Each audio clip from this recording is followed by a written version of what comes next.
We are drinking from the news fire hoses today. We turn to this story. In all of modern American history, there have been few days, if any, where the United States Supreme Court has heard arguments more radical, more extreme than it did today. The only question now is who that says more about. Trump, the team making the arguments, or the judicial body that heard them. This morning and stretching into early this afternoon, the highest court in the land considered the scope of presidential immunity, how far it goes, and what constitutes an official act. You already heard what Trump's team contended in front of a lower court, that now infamous idea that the use of SEAL Team 6 to hypothetically, at least for now, assassinate a political opponent would be within the realm of immunity in Trump's legal team's view. So in front of the Supreme Court today, Supreme Court Justice Elena Kagan took that example further. Well, he's gone. Let's say this president who ordered the military to stage a coup. He's no longer president. He wasn't impeached. He couldn't be impeached. But he ordered the military to stage a coup. And you're saying that's an official act. I think it would depend. That's immune. I think it would depend on the circumstances whether it was an official act. If it were an official act, again, he would have to be impeached. What does that mean, depend on the circumstances? He was the president. He is the commander-in-chief. He talks to his generals all the time, and he told the generals, I don't feel like leaving office. I want to stage a coup. Is that immune? If it's an official act, there needs to be impeachment and conviction beforehand because the framers viewed that kind of If very it's an low official risk. act, is it an official act? If it's an official act, it's impeachment. Is it an official act? On the way you've described that hypothetical, it could well be. I just don't know. You'd have to, again, it's a fact-specific, context-specific determination. That answer sounds to me as though it's like, yeah, under my test, it's an official act, but that sure sounds bad, doesn't it? Well, it certainly sounds very bad. Not for nothing, but if he coulda, he woulda, right? Back on January 6th, and make no mistake, that is exactly why he likes Orban so much. That is unequivocally, outrageously, flagrantly authoritarian. And a particularly alarming position to take, given the way Donald Trump has already shown us he wanted to rule, right? If he just had the right people in place over at the Pentagon and the Justice Department. Trump has shown us his eagerness to strain the boundaries, not just of what is legal, but of what is moral. He and his legal team are gaslighting the Trump base, merely by suggesting a president does indeed wield such power outside the scope of any legal accountability. So now listen to the way Supreme Court Justice Ketanji Brown Jackson addressed Trump's attorney on his argument that there would be a chilling effect on presidents if they didn't have absolute immunity. What I'm, I guess, more worried about, you seem to be worried about the president being chilled. I think that we would have a really significant opposite problem if the president wasn't chilled. If someone with those kinds of powers, the most powerful person in the world, with the greatest amount of authority, could go into office knowing that there would be no potential penalty for committing crimes.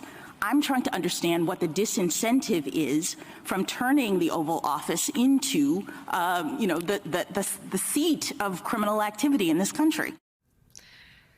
And yet, all that is just part of what every American, regardless of their ideology, should feel outraged by after listening to what happened today. Because lest we forget, the Supreme Court is considering these arguments because Trump asked them to, and they said yes. And when Jack Smith asked them to, they said no. And that, and the timing of that, has already done grave damage to our democracy and those of us living in it. It's where we start the hour with some of our most favorite experts and friends. Senior editor for Slate, host of the Amicus podcast, Dahlia Lithwick, is back. Plus, former January 6th Select Committee member, Democratic Congresswoman Zoe Lofgren of California joins us. And joining us here at the set, former Assistant U.S. Attorney Maya Wiley's here. Lucky for us, the co-founder and executive director at Protect Democracy, Ian Bassin, has stayed with us. Also staying with us, former top official at the Department of Justice and MSNBC legal analyst Andrew Weissmann is here. We're going to have to hook you up to an IV for hydration at some point on days like this. Andrew, thanks for sticking around. Congresswoman, I start with you. What did you make of what you heard at the Supreme Court today? Well, I mean, shocking arguments from the president. Obviously, if he's correct, we don't have the democracy we thought we had. But even more concerning is the conduct of the court in this case. They didn't need to take the case at all because the appellate court had a very convincing and sound decision. When Mr. Smith asked them to decide earlier, once they gave an indication, they refused to do it. They've dragged it out.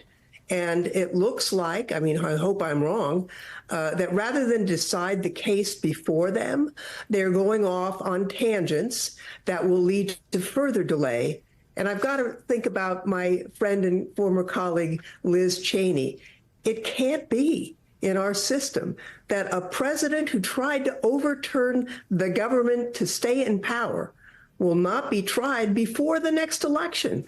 This is really outrageous. I mean, Congresswoman, I guess knowing the details of the fruits of your investigation, these weren't really hypothetical questions at all, were they? I mean, if he'd had Mike Flynn atop the Pentagon, that's not a hypothetical. He's already promised pardons to people to carry out his extrajudicial policies when it comes to immigration.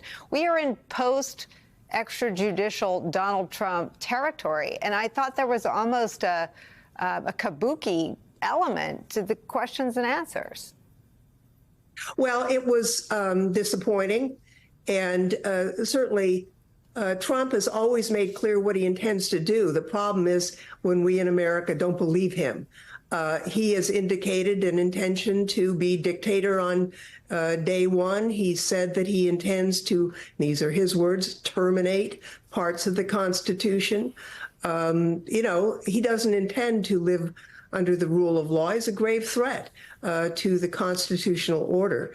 And it looks like his partners in crime will be the Supreme Court. Dahlia Lithwick, what do you think of what you saw today?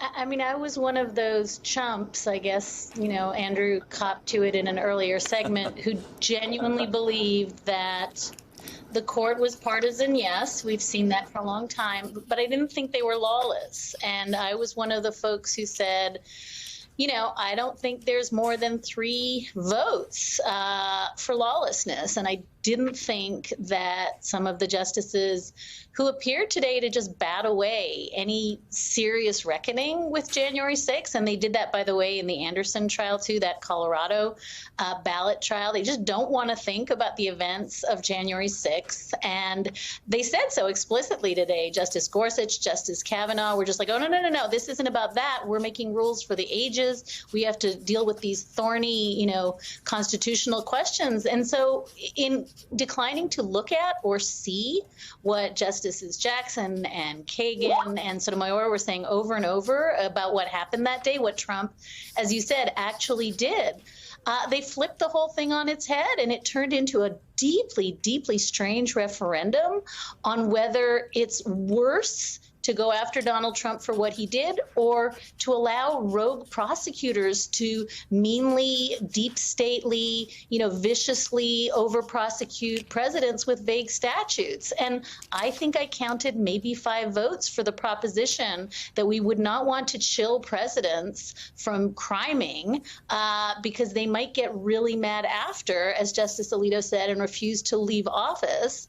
And therefore, we really have to be careful of letting, you know, overzealous, hyper partisan prosecutors beat up on them. And the notion, as you heard in that quote from Justice Jackson, that is a scarier prospect than the stuff that we have already heard from Donald Trump, and we are hearing now about a next iteration of Donald Trump.